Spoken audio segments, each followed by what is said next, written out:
ایک خادم کا دل۔ اس سے کوئی فرق نہیں پڑتا کہ آپ کا یسوع مسیح کی کلیسیا میں کیا کردار ہے، ہمیں ہمیشہ ایک دوسرے کی خدمت محبت سے کرنی ہے۔ میں مشل ہوں۔ یسوع مسیح نے اس اصول کی وضاحت بہت ہی شاندار انداز میں کی جب اس نے اپنے شاگردوں کے پاؤں عید فصح کے موقع پر بالا خانہ میں دھوئے۔ آئیے دیکھتے ہیں کہ دراصل کیا ہوا تھا۔ ہم یوحنا باب 13 آیت 1 کو لیتے ہیں۔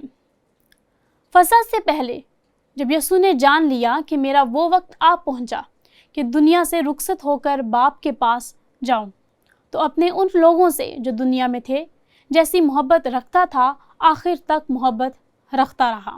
اور یہاں وہ رسولوں کے بارے میں بات کر رہا ہے، وہ ان 12 اشخاص کے بارے میں بات کر رہا ہے، یہاں تک یہ یہودا جس سے وہ محبت رکھتا تھا اور اس نے آخر تک اس سے محبت رکھی۔ اور یہاں بالا خانہ میں جب وہ فصح کا کھانا کھانے والے ہیں، ہم یہاں اس محبت کا ایک شاندار اظہار دیکھنے والے ہیں۔ اب یسوع نے پطرس اور یوحنا کو فصح کے کھانا کی تیاری کے لیے بھیجا۔ اس کے بارے میں ہم لوکا 22 میں پڑھتے ہیں۔ اور عید فطیر کا دن آیا جس میں فصح ذبح کرنا فرض تھا۔ پطرس اور یوحنا انہوں نے جا کر جیسا اس نے ان سے کہا تھا ویسا ہی پایا اور فصح تیار کیا۔ اب مجھے وضاحت کرنے کا موقع دے کہ اس کا اصل میں کیا مطلب ہے۔ انہیں فصح تیار کرنے کے لیے پورا دن لگ گیا۔ فصح شام کے وقت تھی۔ فصح کے کھانے کے لیے انہیں جانا تھا تاکہ بچڑا خرید سکے۔ وہ بچڑا انہیں ہیکل میں بھی لے جانا پڑا تاکہ اسے ذبح کیا جائے اور کاہن سے برکت دلوائی جائے۔ وہ انہیں پکانا بھی پڑا اور انہوں نے بچڑے کو کاہن کے ذریعے نذر بھی کیا، لہٰذا ان کے پاس بچڑا تھا۔ انہیں یہ فصح کا بچڑا تیار کرنا تھا۔ انہیں اس کھانے کے لیے روٹی بھی چاہیے تھی۔ انہیں کھانا تیار کرنے کے لیے مسالہ جات ڈھونڈنے اور تیار کرنے تھے۔ انہیں یہ سب تیاری کرنی پڑی ہوگی۔ انہیں مے کا انتخاب کرنے کے لیے باہر جانا پڑا ہوگا۔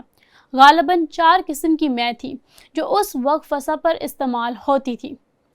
اس طرح انہیں پورا دن لگ گیا تھا اور انہوں نے اس کھانے کو تیار کیا۔ اور پھر کچھ ہوا۔ وہ اس شام جب بالا خانہ میں آئے، یسوع اور اس کے ساتھ رسول، اور جب وہ کمرے میں داخل ہوئے تو ہر چیز تیار تھی۔ حالانکہ ایک طرف ایک پانی کا پیالہ اور تولیہ موجود تھا، لیکن کسی چیز کی کمی تھی۔ پطرس اور یوحنا ایک خادم کو لانے میں ناکام ہو گئے جو اس وقت کی روایات تھی اور خاص طور پر فصح کے کھانے کے لیے طہارت کرنا شامل تھا۔ لیکن یہ عام صفائی تھی کیونکہ یہ آدمی یروشلم کی گندی گدلی اور آلودہ گلیوں میں سے آئے تھے جہاں سے ہر قسم کا جانور گزرتا تھا، اور پاؤں دھونا ایک بہت اہم روایت تھی، خاص طور پر ایسے موقع پر۔ اب کیا ہوا، اس کمرے میں بیٹھے ہر شخص کو اس روایت کا علم تھا اور وہ ثقافت سے بھی واقف تھے، اور وہ جانتے تھے کہ خادم موجود نہیں ہے، اور پھر بھی ان میں سے کسی نے رضاکارانہ طور پر خادم بننا نہ چاہا۔ پس غور کریں کہ تعلقات سے متعلق ہم یہاں یوحنا میں کیا پڑھتے ہیں۔ یسوع نے یہ جان کر کہ باپ نے سب چیزیں میرے ہاتھ میں کر دی ہیں اور میں خدا کے پاس سے آیا اور خدا ہی کے پاس جاتا ہوں۔ اب یہ کھانے کے درمیانی وقت ہے۔ دسترخوان سے اٹھ کر کپڑے اتارے اور رومال لے کر اپنی کمر میں باندھا کھانے کے دوران، جو کہ بالکل روایت کے خلاف تھا۔ اب کھانے کے دوران کبھی پاؤں نہیں دھوتے، خاص طور پر فصح میں۔ اس کے بعد برتن میں پانی ڈال کر شاگردوں کے پاؤں دھوئے اور جو رومال کمر پر باندھا تھا اس سے پونچھنا شروع کیے۔ یہ یسوع کی عاجزی کا مظاہرہ تھا۔ وہ رضاکارانہ طور پر خادم بنا جبکہ وہ سب نہیں بننا چاہتے تھے۔ آپ غور کریں کہ کیا واقعہ ہوا۔ ہم نے پطرس کی شرمندگی دیکھی۔ وہ کیوں شرمندہ تھا؟ کیونکہ وہ واحد شخص تھا جو یوحنا کے ساتھ مل کر اس سب کی تیاری کر رہا تھا۔ پھر وہ شمعون پطرس تک پہنچا۔ اس نے اس سے کہا، اے خداوند، کیا تم میرے پاؤں دھوتا ہے؟ یسوع نے جواب میں اس سے کہا کہ جو میں کرتا ہوں تو اب نہیں جانتا، مگر بعد میں سمجھے گا۔ پطرس نے اس سے کہا کہ تو میرے پاؤں ابد تک کبھی دھونے نہ پائے گا۔ یسوع نے اسے جواب دیا کہ اگر میں تجھے نہ دھوؤں تو میرے ساتھ شریک نہیں۔ میرا خیال ہے پطرس نے یہ اس وقت پڑھ لیا ہوگا۔ حقیقت یہ ہے کہ یسوع کو 3 سال لگے کہ وہ رہنما بن سکے۔ اور پھر شمعون پطرس نے اس سے کہا، اے خداوند، صرف میرے پاؤں ہی نہیں بلکہ ہاتھ اور سر بھی دھو دے، اور میں اسے پاؤں سے منہ کی بیماری کہتی ہوں۔ ہم بنا سوچے سمجھے بولتے ہیں، اور ہم یہ اس وقت کرتے ہیں جب شرمندہ ہوتے ہیں، جب ہم مشکل صورتحال میں پھنسے ہوتے ہیں، اور وہ اس بات پر شرمندہ تھا کہ وہ خود خادم کیوں نہیں بنا، اور یسوع نے وہ سب کیا۔ ٹھیک ہے، یسوع نے اس کے پاؤں دھوئے، لیکن اس کہانی کا اختتام اور جو سب کچھ واقعہ ہوا وہ نہایت ہی حیران کن ہے۔ جب وہ واپس گیا اور اپنی جگہ پر بیٹھا اور میز کے پاس اپنا تکیہ ٹھیک کیا، جب وہ ان کے پاؤں دھو چکا اور اپنے کپڑے پہن کر پھر بیٹھ گیا، تو اس سے کہا، کیا تم جانتے ہو کہ میں نے تمہارے ساتھ کیا کیا؟ اور ویسے میرے خیال میں یہ بہت پرسکون لمحہ تھا۔ میرا خیال ہے ان میں سے بہت سے مرد نیچے فرش کو یا چھت کو دیکھ رہے ہوں گے اور اپنی آنکھیں ادھر ادھر گھما رہے ہوں گے، اور اپنے چہرے کو بھی چھپا رہے ہوں گے یا کچھ اور کر رہے ہوں گے، کیونکہ وہ سب جانتے تھے کہ اب ان میں سے کسی ایک کو رضاکارانہ طور پر خادم بننا پڑے گا۔ لیکن ان میں سے کوئی سامنے نہ آیا، اور میرے خیال میں جب اس نے ان سے یہ سوال پوچھا ہوگا تو اس نے کمرے میں ارد گرد نظر دوڑائی ہوگی۔ پطرس، تم جانتے ہو کہ میں نے تمہارے لیے کیا کیا۔ نتانیل، تم جانتے ہو کہ میں نے تمہارے لیے کیا کیا۔ یعقوب اور یوحنا، تم جو اس سے پہلے اس بحث میں تھے کہ خدا کی بادشاہی اور آسمان میں بڑا کون ہے، اور تم جو میرے دہنے اور بائیں ہاتھ بیٹھنا چاہتے تھے اور نہیں سمجھتے تھے، تم جانتے ہو کہ میں نے تمہارے لیے کیا کیا۔ اور یہ ضرور ایک طاقتور بلکہ بہت طاقتور لمحہ ہوتا۔ یسوع نے کہا، تم مجھے استاد اور خداوند کہتے ہو، اور خوب کہتے ہو کیونکہ میں ہوں۔ بس جب مجھے خداوند اور استاد نے تمہارے پاؤں دھوئے تو تم پر بھی فرض ہے کہ ایک دوسرے کے پاؤں دھویا کرو، کیونکہ میں نے تم کو ایک نمونہ دکھایا ہے کہ جیسا میں نے تمہارے ساتھ کیا ہے تم بھی کیا کرو۔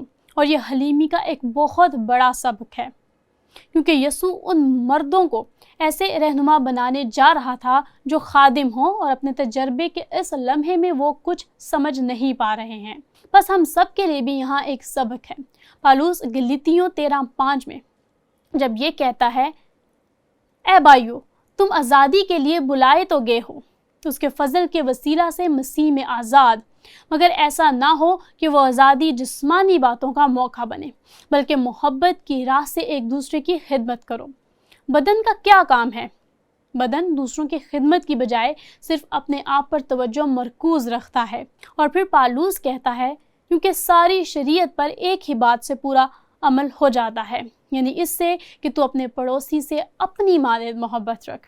لہٰذا یہ سب کچھ یسوع ان مردوں کو سمجھانے کی کوشش کر رہا ہے جو ہر ایک کام کرتے رہے لیکن ایک دوسرے کی خدمت کریں۔ مجھے اس اصول کو دہرانا ہوگا۔ مسیح کی کلیسیا میں ہمارا جو بھی کردار ہو، ہمیں ہمیشہ ایک دوسرے سے محبت رکھنی ہے۔ اس سے ایک سوال پیدا ہوتا ہے، مسیح کے خاندان میں مختلف کرداروں کے تعلق سے یہ اصول کیسے جوڑا جا سکتا ہے؟ بزرگ یا پادری یا صاحبان یا والدین یا خاوند یا بیویاں، جو کہ عام طور پر مسیح کے جسم کا حصہ ہیں۔ میرا ایمان ہے کہ نئے عہد نامے کے مصنفین واقعی اس سوال کے جواب میں ہماری مدد کرتے ہیں، اور خاص طور پر پالوس۔ آئیے ہم اسے ایک مثال کے طور پر استعمال کرتے ہیں۔ اس نے ایک لفظ کو 40 مرتبہ استعمال کیا ہے۔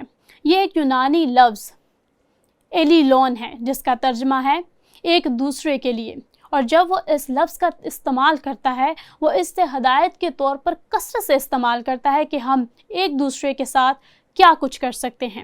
مثال کے طور پر رومیو 12-16 میں اس نے لفظ ایک دوسرے کے لیے 8 دفعہ استعمال کیا، یہ بیان کرنے کے لیے کہ ہمیں ایک دوسرے کے خادم بننا ہے۔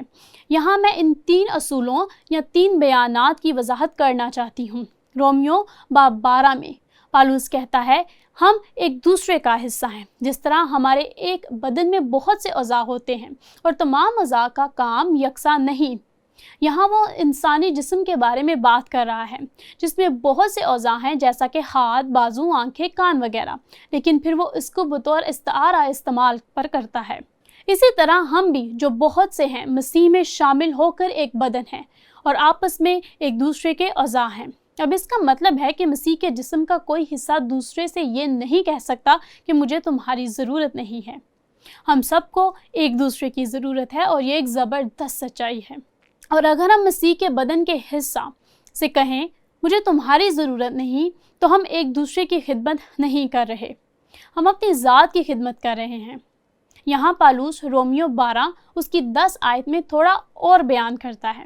آیت کا پہلا حصہ ایک دوسرے سے گہری محبت کی بات کرتا ہے، برادرانہ محبت سے آپس میں ایک دوسرے کو پیار کرنا، اور غالباً یہاں یونانی لفظ فلدلفیا استعمال ہوا ہے جس کا ترجمہ دوسرے ترجمان میں برادرانہ محبت ہوا ہے، اور غالباً یہاں یونانی لفظ فلدلفیا استعمال ہوا ہے جس کا ترجمہ دوسرے تراجم میں برادرانہ محبت ہوا ہے۔ فلدلفیا یہ دو یونانی لفظ کا مرکب ہے۔ فلا حقیقی محبت کی ایک قسم سے متعلق ہے، خاص محبت، یہ فیلیو سے نکلا ہے۔ فلا لفظ برادرانہ ایڈلفوس یا ایڈلفوئی ہے جو جمع کا صیغہ ہے، لہٰذا آپ کے پاس لفظ فلا دلفیا ہے۔ اب آپ اسے اکٹھا پڑھیں، اور بعض دفعہ اس کا ترجمہ برادرانہ محبت کیا جاتا ہے۔ یہاں ترجمہ ہے کہ ایک دوسرے سے ایسی گہری محبت رکھیں جیسے ہم مسیح میں بھائی اور بہن ہیں، ہم ایک خاندان ہیں، ہم ایک دوسرے سے گہری محبت رکھتے ہیں۔ اور اس کی ایک اور دوسری وضاحت ہے جس میں اس کا مطلب ہے ایک دوسرے کی خدمت کرنا۔ ایک دوسرے سے محبت کی ایک اور مثال میں آپ کو رومیو میں سے دیتی ہوں۔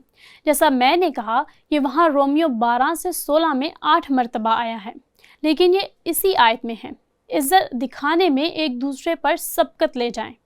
ایک اور ترجمہ رکھتا ہے ایک دوسرے کی اپنے سے بڑھ کر عزت کرو۔ حقیقت یہ ہے ہم سب کی اپنی دلچسپیاں ہوتی ہیں۔ پالوس نے بھی یہ جان لیا کہ فلیپیوں کے اس خط میں ہے جس میں اس نے سادہ لفظوں میں کہا، صرف اپنے فائدے کو نہ دیکھو بلکہ دوسروں کے فائدے کو بھی دیکھو۔ ایسا مزاج رکھو جیسا کہ مسیح یسوع کا تھا۔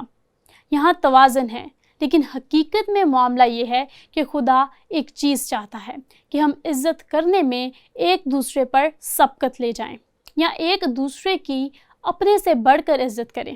لہٰذا آپ نے دیکھا کہ کلام مقدس میں بہت سی آیات ہیں جو یہ سمجھنے میں ہماری مدد کرتی ہیں کہ ہم محبت سے ایک دوسرے کی خدمت کریں۔